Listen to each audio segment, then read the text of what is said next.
Hello everyone, welcome to another quick chapter, and this time round we are covering chapter 7, how can we respond to diversity in a society. Here are some terms to remember because essentially chapter 7 is divided into two sections. The first is social cultural diversity, which is a mix of different backgrounds, traditions and social groups that make up a community. In short, in a country we have people of different races and different ethnic backgrounds, so how do we deal with these differences? Next, we have socio-economic diversity, which is a mix of people from different financial backgrounds. Or in short, in a country we have the high income, the low income, the middle income. So how can a country or a government deal with these differences? Now let's talk about responding to social cultural diversity. Firstly is responses of individuals, where in short, you can just be non-judgmental and be open-minded and accepting. The whole idea is that you need to make an effort to get to know someone of a different background so that you can understand them better and reduce any chance of misunderstanding. Next is responses of community groups. There will be citizens with common interests that will combine together and organize themselves into formal or informal community groups to contribute towards a specific need or interest in society. So the text will talk about Welcome in My Backyard, which is a youth-led group. Essentially what they did is they want to raise awareness about the lives of migrant workers. So they want to promote interactions between migrant workers and the local community. So what they did is that they engaged Singaporeans to write notes to welcome migrant workers into their neighborhoods. These notes were then translated into native languages of the migrant workers so that they essentially understand that Singaporeans are welcoming them with open arms. Next is responses of governments. And the first government we're going to look at is France. France essentially practiced assimilation policy where they expect immigrants to adopt the beliefs and practices of the majority group in the host country. Later on, or over time, or eventually, the identities of the assimilated group are expected to become identical to those of the majority group. So, in short, if I were to enter France, right, and just take a look around randomly at the people, by right, I shouldn't be able to differentiate who are the French nationals, who are the immigrants, who are the majority group or minority group, because everyone is essentially supposed to be so unified and I guess for the lack of better word, similar, that you cannot see any form of differences that can essentially divide people up. They also believe in secularism because they believe that you need to put aside your connections to your race, ethnicity, and religion, and there is essentially a clear separation of religious affairs from governance, and you don't favor one religion over another. So how is assimilation carried out? Firstly is education. All children in France, regardless of citizenship status, are required to attend school until they are about 16 years old. There's adaptation classes given to children of immigrants so that they can work on their French, so that when they go to school, they can essentially have a common language with the rest of their peers and they can talk easily and they can make friends. In the French classroom, there is no discussion about religion except for history, literature, philosophy, and art classes. So the whole idea is we are not making differences visible. Next is employment, where they have the diversity charter to raise employers' awareness that they have to recruit employees from diverse background and they need to carry out tangible actions to promote diversity at the workplace. At the same time, they also have naturalization, which can be in the form of a 4-day civic training course in French principles and values, as well as practical aspects of life in French society. There's also up to 600 hours of free language courses to help immigrants master French in their everyday life so that it's easy for them to make friends, talk to people, and essentially blend in. Now, on paper, all this sounds very nice, but there are tensions, of course, because in 2004, France introduced a law that banned the wearing of clearly visible religious attires and symbols in public schools. This is to essentially maintain a religious neutrality. So this means that if you're Muslims, you cannot wear the hijab. If you're Jewish, you cannot wear the kippas. The Sikhs cannot wear turbans. But critics are saying that, this is wrong because you're asking people to set aside important parts of their identity and you're making them feel as if their culture or religion that makes who they are not accepted. Because what if, let's say, I am a French born Muslim and I am very nationalistic? Will wearing a hijab make a person less of a French national? In the same time, France also introduced the burkini ban and the burqa ban, which makes people very unhappy because some people are saying that this is going against human rights. You're not allowing people to dress how they want or to be who they want to be. People are saying that just because you treat everyone the same does not mean that everyone is affected equally. People whose faith requires visible religious attire are more heavily impacted. So, for example, if you are a French Muslim and you're wearing the hijab, you would realize that you have limited job opportunities available because you will not be able to find a job in a civil service and you can only work in a private sector. Now, let's talk about how the Singapore government approach it, which is in the form of an integration policy, where minority groups and immigrants can retain their unique identities, but they just need to forge common grounds with the majority group in the host countries, so they can still practice their own custom and traditions. So how is integration carried out? Firstly, we have the bilingual policy, where everyone learns English as the first language.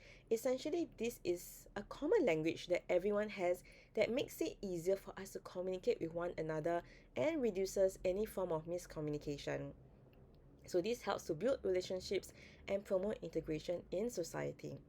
Next, we have community support. So the next time you see the People Association or your RCs doing things like block parties and festive celebrations, just know that this is actually a way for them to ensure that new citizens as well as Singaporeans have a platform to get to know each other and build friendship. There's also the Community Integration Fund that actually support organizations in implementing projects to encourage interactions between Singaporeans, immigrants, and foreigners. So the whole idea is really providing a way for people of different background and different personality to come together and build relationships with each other.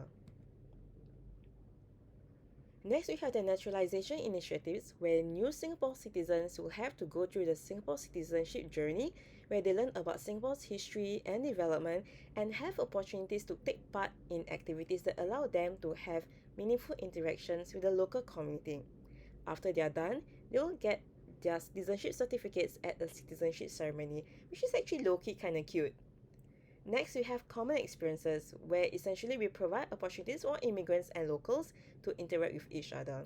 An example is national service, because this is where you go through like the whole activity and regime together. So a common life-shaping experience helps to strengthen relationship because you have something in common to talk about. Next, let's talk about socio-economic diversity. At a very individual level, how individuals can respond is people like us, we can start ground-up initiatives and mobilize resources to distribute food to those in need. So think about all the VIA projects that you guys have done in school. That's an example of response of individuals. At a very individual level, if you are going through a tough time, what you can do is you can adopt an attitude of grit and perseverance to overcome the economic challenges of your situation. Next is responses of community groups, because we have formal and informal community groups that can help to step in by providing support in the form of financial aid, guidance, and resources. So the textbook talks about Daughters of Tomorrow, which is essentially a formal community groups that helps women to upgrade their skills and find jobs. Most of these women come from low-income families or live in subsidized rental flats. We also have Keeping Hope Alive, which is an informal group whose volunteers offer their time and skills to help the less privileged in Singapore. So they conduct door-to-door visits to rental flats and help residents to maybe clean their house, fix and replace home appliances and stuff like that. So what you can consider also is, in your own personal capacity as a student, when you do your VIA projects, think of all the beneficiaries that you have been working with. Some of them can be classified under a community group. So these are things that you guys can personally relate to, I hope. Now let's talk about response of governments. And the first government we are going to talk about is actually Sweden. Sweden has a government finance approach in managing social cultural diversity. In short, what Sweden government actually do is they heavily finance social services. So for example, for Healthcare services like hospital care, medicine, and all that are publicly funded, and all families are covered by a medical protection scheme. So if you are sick, you just go to the doctor, a huge chunk of your medical fees is actually paid for. There's actually a max of how much you can personally pay. Everything else is paid by the government. For education, education is funded by government and provided to all suites, and you get a free school lunch. You also have access to a school doctor, school nurse, psychologist, and school welfare officer at no cost. Tuition fees for tertiary education are fully subsidized for Swedish students. As for housing, allowance is provided to lower income individuals or families who need help to pay for their housing or housing fees for their own home. We also have skills training, which is free vocational courses that are provided to train individuals from diverse backgrounds for industries that lack skilled workers. So if, let's say, for whatever reason you lost your jobs, or maybe AI took over your job, so your industry isn't exactly hiring, then you can actually just attend any course for free to upgrade yourself. But of course, all this sounds good, right? The only reason why the government is able to heavily finance so many things is because of the high taxation rates. So as of 2019, if you are a working adult in Sweden, half of your pay essentially goes to income tax. At the same time, Sweden is also having aging population and high life expectancy, which means people are living longer. So this means that government will now have to spend much more in areas of health and long-term care. And if you have aging population, means you have a smaller working population to bear this increased cost. So it's even more painful for the working population now. There's also a high immigration unemployment rates, and this is because when immigrants don't have or have not received educational opportunities in your home countries, it's very hard for them to get jobs in Sweden, which leads to high unemployment among this group of people. At the same time, if let's say you do have training experience but it's not in Sweden, employers don't really know whether you're really qualified or not. So this means that a lot of highly educated immigrants with foreign qualifications face challenges in finding suitable jobs. So this means that if you're damn smart and you're damn capable, but you're not trained in Sweden, then both sides are at a loss because you cannot find job. Sweden don't know you're damn good, right? They cannot benefit from your skills also. So this affects the economy. Now, let's talk about how the Singapore government respond. The Singapore government essentially has the shared responsibility approach. So this means that government will subsidize, yes, but at your own personal level, you must either make the effort to have money to pay for your resources, to maybe sign up for your own healthcare insurance, or maybe save money so that you can have money to pay for the remaining costs of your healthcare service after the government finances it. The government will provide targeted assistance to individuals and families if, let's say, they have difficulties providing for themselves. So this looks like subsidies, financial assistance, and skills training to increase employability. Now let's take a look at specifically how the Singapore government does it. In healthcare, we have different kinds of subsidies, right? The government will subsidize up to 80%. Then we have MediShield Life, we have MediSave, we have MediFund. So these are all things that the government is providing to tap into. But for MediSave, this is where you yourself will have to make an effort, because in order for you to have money in your MediSave account, you need to work. So on your own individual capacity, your contribution is to find a job so that the employer can pay for your CPF, and so that the government can deduct money for your CPF, right? So this enables you to have money in your MediSave. For education, we have subsidized preschool education to ensure that all children have access to quality education for a good start in life regardless of their background. In primary and secondary school, we also have FAS. So the idea is no one is supposed to worry about their education. Everyone will have access to a good education in Singapore because there are subsidies for it. So your job at a very individual level is to study hard in school, right? To score good grades. Then if you have good grades, then you can apply for bursaries and scholarship. So your life can improve from there. We also have other forms of financial assistance. So you realize that when things don't go so well in the economy, we have things like GST voucher scheme. We have the recent SG60 um, vouchers also. So all these are cash payouts to support lower income Singaporeans with their immediate needs. If let's say you lost your job, then we have the Skills Future Singapore, which essentially gives students and working adults access to training and courses so that you can equip yourself with relevant skills to become better. But similarly, there's also challenges. Singapore have aging population, so this means we have fewer working adults, which means the financial burden on each working adult will increase. If we have smaller workforce, this affects how attractive Singapore's economy is to people, because this means lesser people to work, which means lesser productivity, which decrease economic output and affects the economic growth for the country. To meet the population's needs, taxes will need to increase because the money needs to come from somewhere. But the thing is, now Singapore has a very competitive tax rate, which is actually very attractive to high earners and entrepreneurs.